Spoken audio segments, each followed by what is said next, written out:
భద్రాచలం స్వామివారి కళ్యాణాన్ని తిలకించేందుకు దేశ నలుమూలాల నుంచి వచ్చే ఉన్నతాధికారులు ప్రజాప్రతినిధుల కోసం ప్రత్యేక సెక్టార్లు ఏర్పాటు చేస్తున్నారు.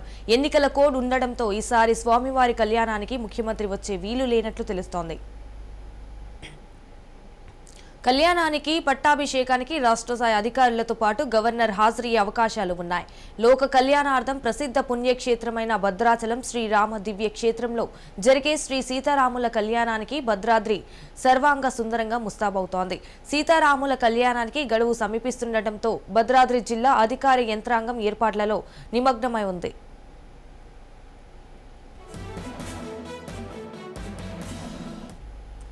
దేవాదాయ శాఖ 2,88,00,000, గ్రామ పంచాయతీ 26 లక్షలు, R&B, RWS వివిధ ప్రభుత్వ శాఖల నుంచి మొత్తం 3 కోట్లకు పైగా నిధులు వెచ్చిస్తున్నారు.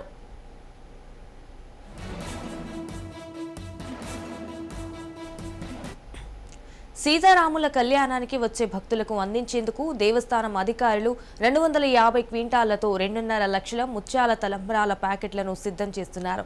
స్వామివారి కళ్యాణ క్రతువు పూర్తయిన వెంటనే దేవస్థానం అధికారులు ఏర్పాటు చేసిన ప్రత్యేక కౌంటర్లలో వీటిని భక్తులకు అందించేందుకు ఏర్పాట్లు చేస్తున్నారు.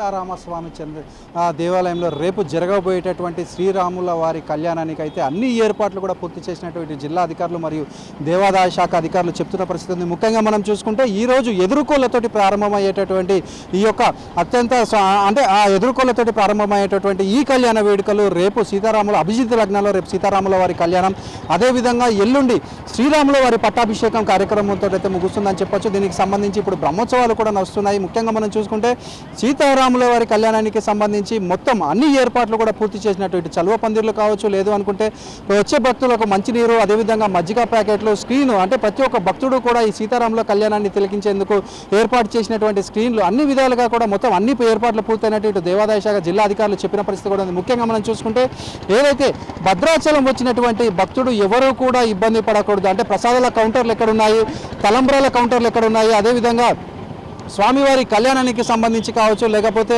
అన్ని విధాలుగా అంటే ఏది ఎక్కడ ఉంది అనే ఒక రూట్ మ్యాప్ని కూడా జిల్లా అధికారులు విడుదల చేసిన పరిస్థితి కూడా ఉంది. అంటే ప్రతి భక్తుడికి కూడా ఈ జిల్లా అంటే ఈ యొక్క కరపత్రాలని అందజేస్తామని దాన్ని బట్టి భక్తులందరూ కూడా ఎవరు ఇబ్బందులు తలెత్తకుండా ప్రతి ఒక్కరు కూడా వారికి కావాల్సింది వెతుక్కునే విధంగా వీలుంటుందని వీరు చెప్తున్న పరిస్థితి కూడా ఉంది.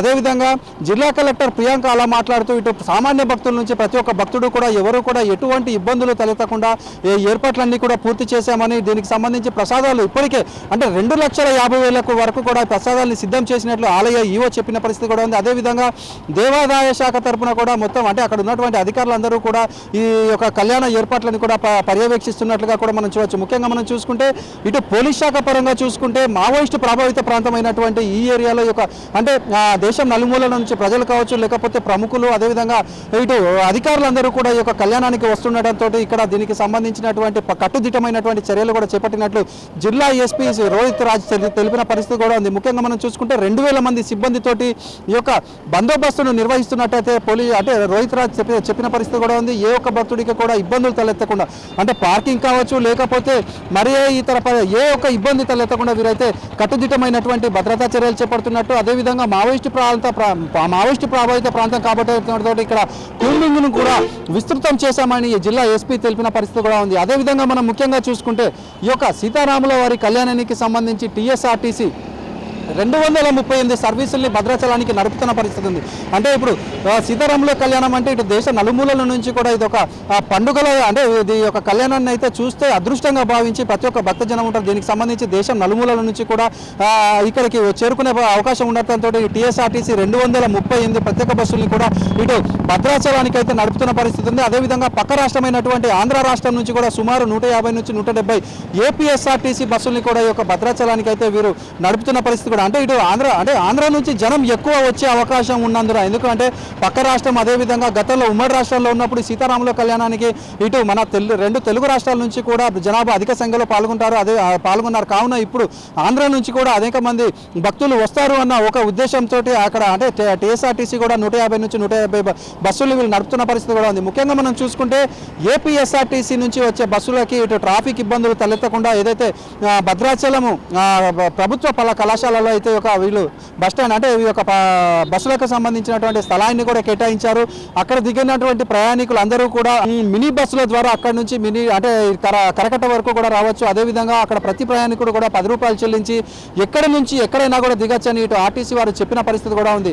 అదేవిధంగా అంటే ఇప్పుడు మనం చూసుకుంటే ఎక్కడ ఏ ఒక్క భక్తుడు దిగినా కూడా అంటే అక్కడికి వచ్చిన వారు ఎవరు ఇబ్బందులు తలెత్తకుండా ఎవరు ప్రైవేట్ ఆటోలు కావచ్చు లేకపోతే వాహనాలు అంటే దోపిడీకి గురి కాకుండా ఈ యొక్క బస్సులను అయితే నడుపుతున్నామని ఒక 10 రూపాయలు ఇచ్చి అంటే ఎక్కడి నుంచి ఎక్కడికైనా వెళ్ళొచ్చని వీరు చెప్పిన పరిస్థితి కూడా ఉంది. అదేవిధంగా ముఖ్యంగా మనం చూసుకుంటే అంటే ఇటు ఇదంతా కూడా ఏర్పాట్లన్నీ కూడా పూర్తయ్యాయి.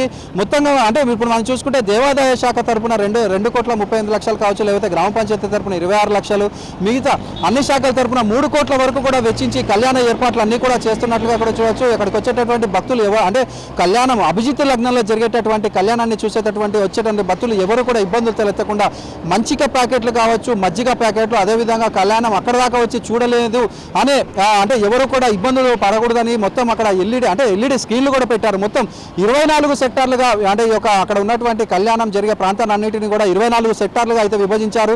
24 సెక్టార్లలో 24 సెక్టార్లకు గాను ఈ యొక్క స్క్రీన్లను కూడా ఏర్పాటు చేసినట్లుగా కూడా మనం చూడవచ్చు. అదేవిధంగా పోలీస్ శాఖకు సంబంధించి ఒక క్యూఆర్ కోడ్ని కూడా విడుదల చేశారు. ఈ క్యూఆర్ కోడ్ని తీసినట్లయితే పార్కింగ్ స్థలాలు ఎక్కడ అంటే ఇప్పుడు ఒకవేళ వీటన్నిటికి సంబంధించి అంటే హెల్త్ పరంగా కావచ్చు, లేకపోతే ప్రసాదాల కౌంటర్లు కావచ్చు, తలంబ్రాలు కావచ్చు, ఇవన్నిటిని కూడా వాటిలో ఇండికేట్ చేసే విధంగా ఒక యాప్ను కూడా రూపొందించారు. మొత్తంగా ఇటు పోలీస్ శాఖ కావచ్చు, జిల్లా అధికారులు అయితే ఈ శ్రీరామనవమికి సంబంధించి కట్టుదిట్టమైనటువంటి చర్యలు చేపట్టారు అని చెప్పొచ్చు. కానీ ఒకటి ఏదైతే గత కొన్ని సంవత్సరాలుగా కూడా ఈ యొక్క శ్రీరామనవమికి వచ్చేటటువంటి భక్తులు పడుతున్నటువంటి ఇక్కట్లు వసతి సంబంధించి ఇటు ఆలయ అధికారులు కావచ్చు, జిల్లా అధికారులు అంటే కరెక్ట్గా కఠిన దానికి సంబంధించి అయితే నిర్ణయాలు తీసుకోలేదని చెప్పొచ్చు. ఎందుకంటే ఆన్లైన్లో రూమ్స్ పెట్టామని కూడా ఇవాళ ఉదయం వరకు కూడా చెప్పుకొచ్చినటువంటి అధికారులు జిల్లా కలెక్టర్ ఆదేశాలతోటి ఈరోజు మధ్యాహ్నం అయితే అన్ని రూముల్ని కూడా క్యాన్సిల్ చేసిన పరిస్థితి ఉంది. అంటే దేశంలోని ఎక్కడెక్కడి నుంచో భద్రాచలం వచ్చేటటువంటి భక్తులందరూ కూడా శ్రీరామనవమికి సంబంధించి ముందుగానే రూమ్లు అయితే అడ్వాన్స్ బుకింగ్ చేసుకొని ఉంటారు. ఈ విధంగా ఈ యొక్క రూముల్ని క్యాన్సిల్ చేయడం వల్ల వారి యొక్క పరిస్థితి అంటే క్యాన్సిల్ చేయడంతో వాళ్ళందరికీ కూడా మెసేజ్లు వెళ్ళిన పరిస్థితి ఉంది.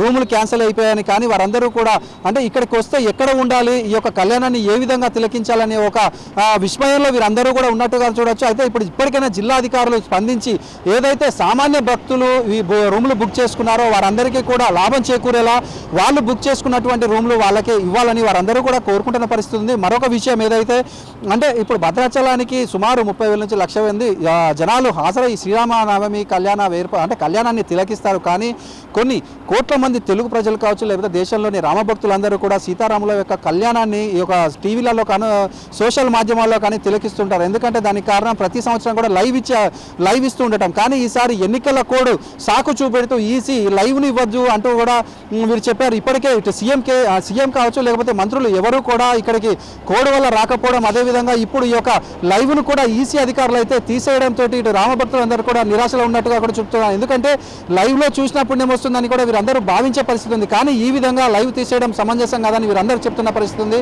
ఇప్పటికైనా కూడా ఈసీ అధికారులకు ఇప్పటికే దేవాదాయ శాఖ మంత్రిగా ఉన్న కొండా సురేఖ ఒక లెటర్ రాశారు. ఏదైతే భక్తుల మనోభావాలను దృష్టిలో ఉంచుకొని ఒక లైవ్ ఇవ్వాలని వీరు చెప్పిన పరిస్థితి కూడా ఉంది. కానీ దీనిని కూడా ఈసీ అధికారులు అయితే పరిగణలోకి తీసుకోలేదని అని చెప్పొచ్చు. కానీ ఈరోజు సాయంత్రం వరకు అంటే రేపు ఉదయం వరకు అయినా కూడా ఈసీ అధికారుల నుంచి గ్రీన్ సిగ్నల్ వచ్చినట్లయితే మాత్రం లైవ్ చూసి అది అదృష్టం ఇటు తెలుగు రాష్ట్ర ప్రజలతో పాటు రామభక్తులందరికీ కూడా కలిగే అవకాశం ఉందని కూడా తెలుస్తుంది. వీళ్ళందరూ కోరుకునేది కూడా ఇటు రాముని కళ్యాణం లైవ్లో కానీ అంటే డైరెక్ట్గా కానీ లైవ్లో కానీ ఏదో విధంగా చూడాలని వీరందరూ కోరుకుంటారు. కాబట్టి వీళ్ళందరినీ భక్తుల యొక్క అంటే వీరందరూ అర్థం చేసుకుని ఈసీ పర్మిషన్లు వీరందరూ కోరుకున్న పరిస్థితి ఉంది. మొత్తంగా మనం చూసుకుంటే ఇటు భద్రాద్రి జిల్లాలో జరగబోయేటటువంటి కళ్యాణానికి సంబంధించి ఇటు జిల్లా అధికారులు కావచ్చు, రెవెన్యూ అధికారులు కావచ్చు, దేవాదాయ శాఖ అధికారులు వీరందరి పోలీస్ శాఖ వీరందరి సమన్వయంతో అయితే అన్ని ఏర్పాట్లు కూడా పూర్తి చేశారు. మరికొద్ది చేపట్లో అయితే ఎదుర్కోల కార్యక్రమం